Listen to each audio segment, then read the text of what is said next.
Hi friends, మన Vijayawada bank actions channel ఈ రోజు మీకోసం మంచి ఓపెన్ ల్యాండ్ తీసుకొచ్చింది. ఇది విజయవాడ తాడిగడప 100 అడుగుల రోడ్ లో ఉన్నటువంటి ఓపెన్ ల్యాండ్. ఇది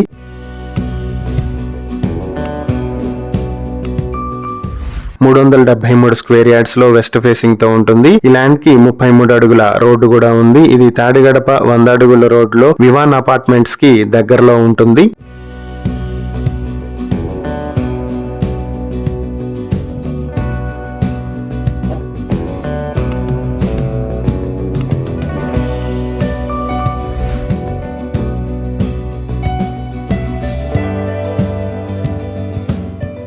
బ్యాంక్ ఆక్షన్ లో ఈ ప్రాపర్టీ మీ సొంతం చేసుకోవాలనుకుంటే ఆక్షన్ స్టార్టింగ్ ప్రైస్ 98 లక్షల నుంచి మొదలవుతుంది. ఆక్షన్ డేట్ వచ్చి ఫిబ్రవరి 23, 2026 జరుగుతుంది. ఈ ప్రాపర్టీకి సంబంధించి ఏవైనా డీటెయిల్స్ తెలుసుకోవాలనుకుంటే స్క్రీన్ పై కనిపిస్తున్న మా ఫోన్ నెంబర్లకు వెంటనే కాల్ చేయండి. ఇలాంటి మరిన్ని వీడియోల కోసం మా ఛానల్ ను సబ్స్క్రైబ్ చేసుకోండి. అలాగే మా ఇన్స్టాగ్రామ్, ఫేస్బుక్ పేజెస్ ను ఫాలో చేయండి. Thank you for watching.